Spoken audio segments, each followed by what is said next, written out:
اچھا نبی داڑھی کے مسئلے پہ ڈیٹیل ڈسکس پبلک کے لیے تو ہو چکی تھی. جی جی.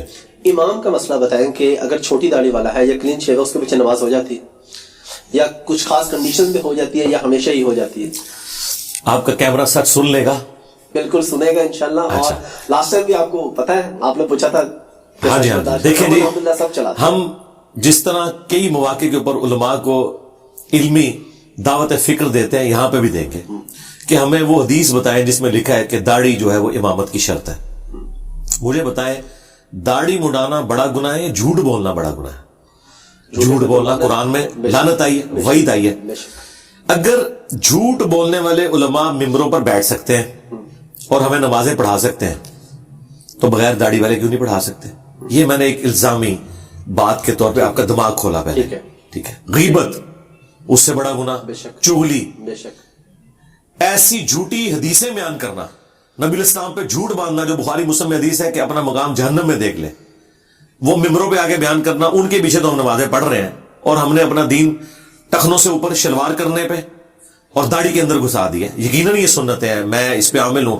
میں اپنی یونیورسٹی میں بھی کبھی میں نے اپنے ٹخنے ڈھانپے نہیں ہیں اپنے, یعنی کالج لائف سے لے کے. نماز پڑھی ہے, نماز سے پہلے بھی بتاتے ہیں. ہاں میں یہ کہتا ہوں کہ یہ پروٹوکول ہے نماز. اچھا اب آپ اس طرف آ جائیں جو ہم وہ ٹاپک ڈسکس کر رہے تھے امامت کی شرائط. تو مسلم شریف میں امامت کی 4 شرائط آئی. ٹھیک ہے. نمبر 1, امام تم میں وہ ہوگا جس کے پاس قرآن کا علم سب سے زیادہ ہوگا. ٹھیک ہے. قرآن کے علم سے مراد قرآن کی قرات بھی ہے اور اس کا نالج بھی. اچھا یہ عمل کی کہیں پہ بات نہیں ہو رہی. ٹھیک ہے. علم کی بات. ظاہر عمل تو ہر بندے کا اپنا ہے نا جی. میں کیسے کسی کو جج کر سکتا ہوں کہ یہ جو حافظ قرآن ہے یہ قرآن پہ اسی طرح عمل کر رہا ہے جیسا کہ کرنے کا حق ہے؟ مجھے کیا پتا وہ اپنی خلوت میں کیا ہے. اچھا نمبر 2, قرآن کے علم میں بھی برابر ہو تو سنت کا علم. ٹھیک ہے. سنت میں بھی برابر ہو تو جس نے پہلے ہجرت کی ہے, یعنی جو اسلام میں سینئر ہے اگرچہ وہ عمر میں چھوٹا ہو. ٹھیک ہے. اور اگر اس میں بھی برابر ہے تو پھر چوتھی شرط میں ہے کہ جو عمر میں بڑا ہو, لیکن یہ چوتھے نمبر پہ. ٹھیک ہے. تو امامت کی 4 شرائط میں نہ داڑھی آتی ہے نہ اور کوئی چیزیں. یہاں پہ داڑھیوں والے قرآن غلط پڑھتے ہیں. اب مجھے بتائیں اگر آپ قرآن غلط پڑھ رہے ہیں, سورۃ الفاتحہ آپ کو صحیح طریقے سے نہیں آتی اور آپ کی داڑھی اور پگڑی دیکھ کر آپ کو امامت پر فائز کر دیا جائے تو آپ تو اس کے اہل ہی نہیں ہیں. اس کی بجائے اگر آپ کلین شیو ہیں اور قرآن آپ کو اچھا آتا ہے تو آپ اہل ہیں. اچھا یہ ساری بیماری سب کانٹیننٹ کی ہے. عربی کبھی نہیں دیکھتے داڑھی ہے یا نہیں ہے. ہاں سعودی عرب میں آپ چلے جائیں اس لیے کہ میرے بھائی وہاں دین گوالوں نے نہیں نا پہنچایا, وہاں ڈائریکٹ دین آیا ہوا ہے.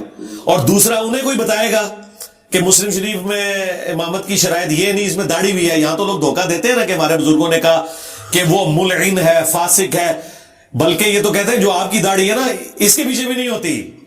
ہاں ہاں ہم ان سے کہتے ہیں اللہ کے بندو داڑھی سرے سے نہ ہو, ایک الگ سنت ہے, اس کی امپورٹنس ہے, ہم تو اسے واجب و فرض کے درجے میں سمجھتے ہیں قرآن کی روح سے, لیکن اس کا امامت سے کوئی تعلق نہیں ہے. امام وہ شخص ہوگا جو قرآن اچھا جانتا ہے, قرآن اچھا پڑھتا ہے, اچھے طریقے سے نماز پڑھتا ہے.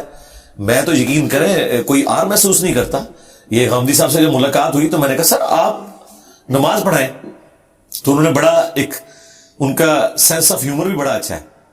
تو میں نے کہا میری آپ کے پیچھے ہو جائے گی, ٹھیک ہے, نماز ہو جائے گی. تو انہوں نے کہا کہ انجینئر صاحب میری آپ کے آگے نہیں ہوگی. اچھا انہوں نے ریبٹل کیا مجھے. تو میری تو خواہش ہے کہ جب بھی کوئی آتے ہیں ہمارے پاس یہاں پہ گیسٹ وغیرہ اور اس طرح اسپیشل امامت کے لیے میں ان کو آگے کرتا ہوں, اسپیشلی کرتا ہوں, کبھی آج نہیں محسوس کیا. آپ کی اس بات سے مجھے یاد آ گیا کہ کچھ علماء کے ہاں یہ ہے کہ جس کی فار ایگزامپل میری جتنی داڑھی ہے تو میرے والی اور میرے سے کم والے کی میرے پیچھے ہو جائے گی, بڑی والے کی نہیں ہوگی.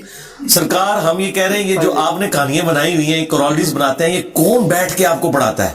کہیں لکھی تو ہونی چاہیے نا, یہ لکھی ہوں گی ان کے بزرگوں کی کتابوں میں. اور بھائی ہم تو آپ کے بزرگوں سے تو اختلاف رکھتے ہیں کہ انہوں نے دین میں خود سے چیزیں داخل کی ہیں. دیکھیں دین وہ شخص بتائے گا جو ہمارا امام ہے, محمد رسول اللہ صلی اللہ علیہ وآلہ وسلم, اور وہ قیامت تک کے لیے ہمارے امام ہیں. ٹھیک ہے جدید سائنٹیفک فیکٹس میں وقت کے ساتھ ساتھ چیزیں ایکسپلور ہوتی ہیں, لیکن دین کے جو مسائل ہیں وہ تو فریز ہیں نبی الاسلام کی ہمارے زندگی میں. دین مکمل ہو گیا.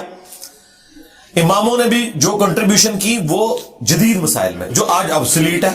آج کے میجورٹی ہمارے جو چیزیں ہیں وہ امام حنیفہ, امام شافعی, امام بن حنبل, امام مالک کو پتہ ہی نہیں تھی. مثلا